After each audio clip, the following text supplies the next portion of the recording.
Hello friends, welcome to MG classes by Vikas sir, जिसमें आज हम लोग गुप्त काल पढ़ेंगे। इससे पिछले वीडियो में जो भी चैप्टर हम लोग पढ़ाए थे, जैसे मौर्य काल, मौर्योत्तर काल, तो यदि आप नहीं पढ़े हैं तो जाकर वन लाइनर देख लीजिएगा। चलिए स्टार्ट करते हैं। पहला इसमें जो पूछा हुआ है गुप्त वंश में, तो गुप्त वंश के प्रारंभिक राजाओं की चर्चा किसमें मिलती है? तो समुद्रगुप्त की प्रयाग प्रशस्ति में। इसके बाद है बिलसठ स्तंभलेख का संबंध किस गुप्त शासक से है? तो कुमारगुप्त से है। गुप्त वंश के संस्थापक कौन थे? तो श्रीगुप्त थे।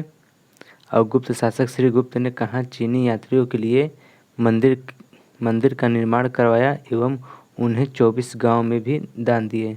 तो मगध में। गुप्त वंश के शासक चंद्रगुप्त प्रथम ने कौन सी उपाधि धारण की थी? तो महाराजा धीराज की उपाधि धारण की थी। इसके बाद अगला है क्वेश्चन कि चंद्रगुप्त प्रथम का विवाह किस लिच्छवी राजकुमारी से हुआ था? तो कुमार देवी से हुआ था। 319 ईस्वी में गुप्त संवत को किसने आरंभ किया था? तो चंद्रगुप्त प्रथम ने।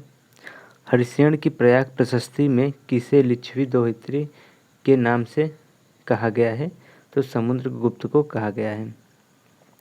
इसके बाद हम लोग पढ़ लेते हैं समुद्रगुप्त का विजय अभियान। तो समुद्रगुप्त ने अपने विजय अभियान के प्रथम चरण में किस क्षेत्र को पराजित किया था? तो आर्यावर्त के शासकों को। चंद्रगुप्त ने तृतीय चरण के दौरान किन राज्यों को पराजित किया था? तो विंध्य क्षेत्र के आटविक राज्यों को। इसके बाद जो अगला है क्वेश्चन कि समुद्रगुप्त ने अपने विजय अभियान के 5वें चरण में किन्हें पराजित किया? तो उत्तर पश्चिम भारत के विदेशी राज्यों को। उत्तर भारत में 9 राज्यों के अधिग्रहण के लिए समुद्रगुप्त ने किस नीति का पालन किया था? तो राज्य प्रस्भोधरण की नीति का। दक्षिण भारत की विजय के लिए समुद्रगुप्त ने किस नीति का पालन किया था? तो ग्रहण मोक्षानुग्रह नीति का। अगला प्रश्न है कि गुप्त शासक समुद्रगुप्त ने अपने विजय अभियान को पूरा करने के पश्चात कौन सी उपाधि धारण की थी? तो अश्वमेघ की जो उपाधि थी इन्होंने धारण की थी। तो समुद्रगुप्त का संधि विग्राहक तथा महादंडनायक और प्रयाग प्रशस्ति का रचनाकार कौन था? तो हरिशेन था। चीनी स्रोत के अनुसार श्रीलंका के किस शासक ने समुद्रगुप्त से गया में एक बौद्ध मठ बनाने की अनुमति मांगी थी? तो मेघवर्मन ने। किस गुप्त शासक को उसके सिक्कों पर बीड़ा बजाते हुए दिखाया गया है? तो समुद्रगुप्त को। किस इतिहासकार ने समुद्रगुप्त को भारत का नेपोलियन कहा था? तो वो थे B.A. स्मिथ। इसके बाद किस गुप्त सम्राट ने पृथ्वीया प्रथम वीर की उपाधि धारण की थी? तो समुद्रगुप्त ने उपाधि यह धारण की थी। इसके बाद है चंद्रगुप्त द्वितीय, जिनका कार्यकाल 375 से 415 ईस्वी तक था। इसमें पहला पॉइंट है किस गुप्त शासक ने शकछत्रप रुद्र सिंह तृतीय को पराजित कर गुजरात और पश्चिमी तट के प्रसिद्ध बंदरगाह भृगुकच्छ पर अधिकार कर लिया था? तो चंद्रगुप्त द्वितीय ने। इसके बाद इसमें जो क्वेश्चन है अगला कि गुजरात विजय के उपरांत चंद्रगुप्त द्वितीय ने कौन सी उपाधि धारण की थी? तो सकारी की। चंद्रगुप्त द्वितीय ने किसकी हत्या कर उनकी विधवा ध्रुव देवी से विवाह कर लिया था? तो रामगुप्त की हत्या करके। अगला है कि चंद्रगुप्त द्वितीय ने अपनी पुत्री प्रभावती का विवाह किसके साथ किया था?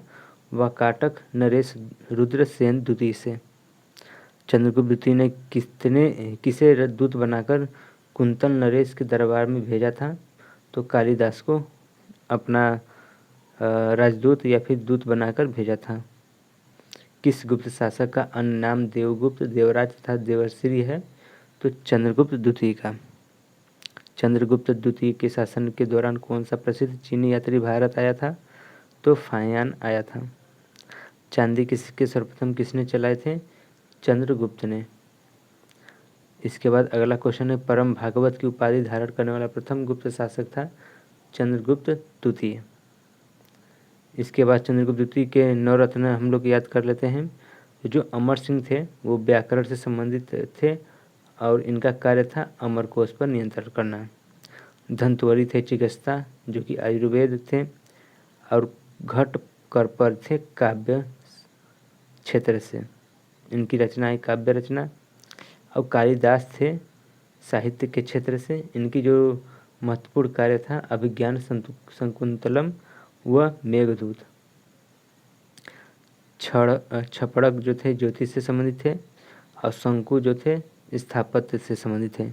बराहमिहिर जो है ज्योतिष से संबंधित थे। और वर रुचि जो है व्याकरण से संबंधित थे। इसके बाद जो नौवे रत्न थे बेताल भट्ट, ये मात्रिक यानी कि नीति प्रतीक्षा से संबंधित रखते थे। चंद्रगुप्त द्वितीय के बाद अब हम लोग पढ़ लेते हैं कुमार गुप्त प्रथम, जिनका कार्यकाल था 415 से 455 ईस्वी। कुमार गुप्त के सुव्यवस्थित शासन का वर्णन करने वाले मंदसौर अभिलेख की रचना किसने की थी? तो वत्स भट्टी ने। किस गुप्त शासक के सर्वाधिक अभिलेख प्राप्त हुए हैं? तो कुमार गुप्त के। कुमार गुप्त प्रथम ने किस विश्वविद्यालय की स्थापना की थी? नालंदा विश्वविद्यालय की स्थापना की हुई थी। कुमार गुप्त प्रथम ने कौन सी उपाधि धारण की थी? तो महेंद्रा दिव्य एवं अश्वमेध की उपाधि धारण की थी। किस चीनी यात्री ने शकों को पराजित करने के कारण कुमार गुप्त को शक्रादित्य कहा था? तो हेवेन सांग ने। किस गुप्त शासक के सिक्कों पर कार्तिकेय का अंकन मिलता है? कुमार गुप्त के। इसके बाद है अगला जो क्वेश्चन है कि कुमार गुप्त और बंधुवर्मा के मंदसौर अभिलेख में किस देवता का उपासना का वर्णन है? जो सूर्य देवता के उपासना का। इसके बाद हम लोग स्कंदगुप्त का पढ़ लेते हैं। कार्यकाल 455 से लेकर 467 ईस्वी तक थे। गुप्त शासक स्कंदगुप्त के शासनकाल में किसने पहली बार आक्रमण किया था? हुड़ों ने। इसके बाद किस गुप्त सम्राट ने हुड़ों को पराजित किया था? स्कंदगुप्त ने। किस अभिलेख में हुड़ों को मल्लेच्छ कहा गया है? तो जूनागढ़ अभिलेख में। स्कंदगुप्त ने सुदर्शन झील की पुनरुद्धार का कार्य किसे सौंपा था? तो चक्रपालित को। किस कारण से स्कंदगुप्त ने अपनी राजधानी अयोध्या से स्थानांतरित की थी? तो वे थे प्रशासनिक सुविधा के लिए। अगला है कि किस सम्राट के कुछ सिक्कों पर शिव के वाहन नंदी बैल का चित्र पाया गया है? तो स्कंदगुप्त के सिक्कों पर। अब परवर्ती गुप्त शासक पढ़ लेते हैं। तो किस परवर्ती गुप्त शासक ने नालंदा महाविहार को धन दान में दिया था? तो बुधगुप्त ने। किस परवर्ती गुप्त शासक ने हुड़ नरेश मिहिरकुल को पराजित किया था? तो नरसिंह गुप्त ने। भानुगुप्त के किस अभिलेख में सती प्रथा का पहला अभिलेखी प्रमाण मिलता है? तो एरण अभिलेख में। किस शासक ने केवल धनुर्धर प्रकार के सोने के सिक्के चलाए थे? तो पुरुगुप्त ने। अब गुप्तकालीन के हम प्रशासनिक व्यवस्था के बारे में पढ़ लेते हैं। तो राजा का देवी उत्पत्ति का सिद्धांत कहाँ से मिलता है? तो मनु स्मृति से मिलता है। किस गुप्त शासक ने अपनी तुलना इंद्र, वरुण, यम एवं कुबेर से की है? तो चंद्रगुप्त विक्रमादित्य ने। गुप्त साम्राज्य का सबसे बड़ा अधिकारी कौन था जिसे प्रांतों में नियुक्त किया गया था? तो कुमारात्म, इसे हम बोलते हैं कुमारामात्य। व्यक्ति योग्यता के आधार पर राजकुमार, सामंतों व उच्च अधिकारियों में मंत्रियों का चयन किसके द्वारा किया जाता था? तो सम्राट द्वारा। प्रयाग प्रशस्ति के अनुसार किसे कुमारामात्य व संधि विग्राहक एवं महादंडनायक का पद प्राप्त था? तो हरिसेन को। इसके बाद गुप्त समाज का विभाजन प्रांतों में हुआ था। इसे क्या कहा जाता था? तो भुक्ति। भुक्ति की देखरेख के लिए कौन सा अधिकारी नियुक्त किया गया था? उपरीख। गुप्त काल में सीमांत प्रदेश के प्रशासन को क्या कहा जाता था? गुप्ता। और गुप्त काल में जिलों के प्रधान अधिकारी को क्या कहा जाता था? तो विषयपति।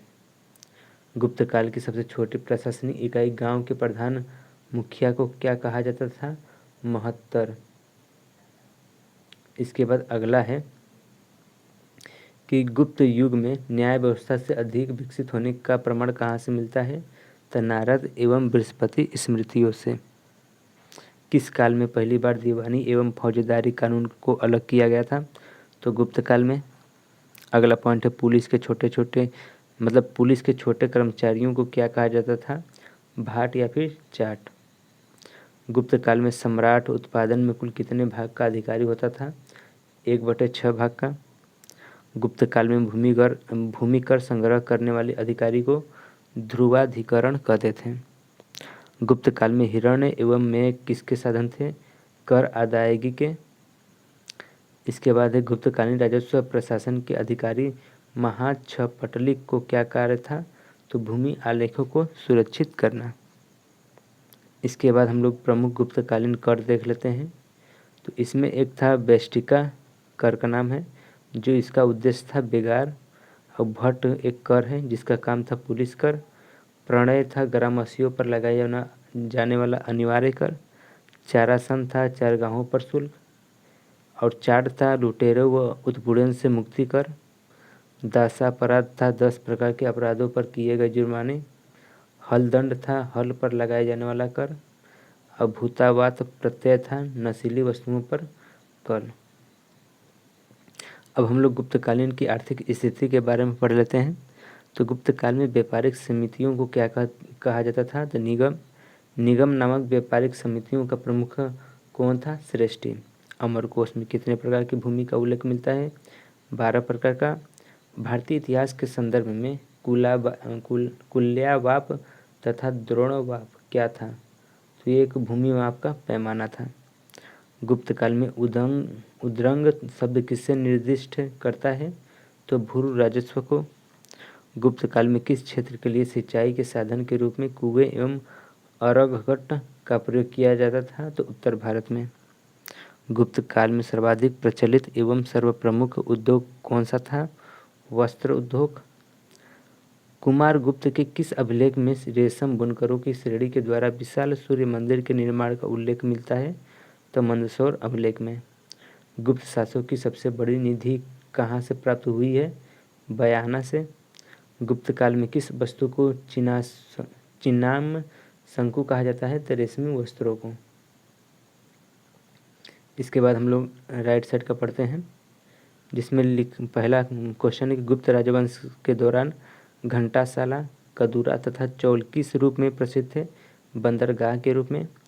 गुप्त साल में किस प्रकार के धातु के सिक्कों को दिनार कहा जाता था? तो सोने के सिक्कों को।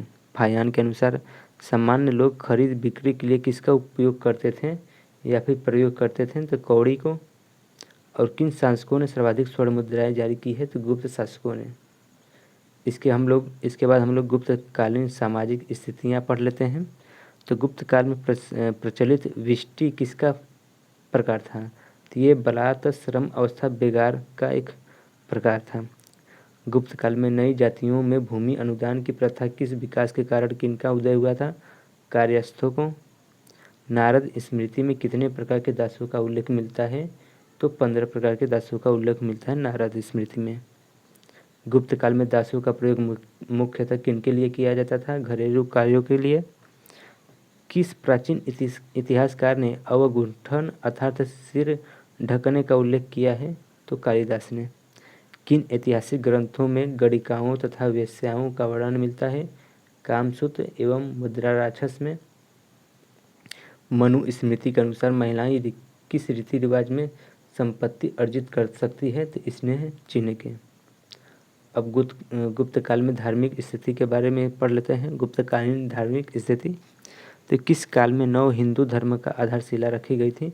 तो गुप्त काल में। गुप्त काल के गंगाधर अभिलेख में किस भगवान को मधुसूदन कहा गया है? तो विष्णु को। गुप्त काल में सबसे प्रमुख धर्म कौन सा था? वैष्णव धर्म।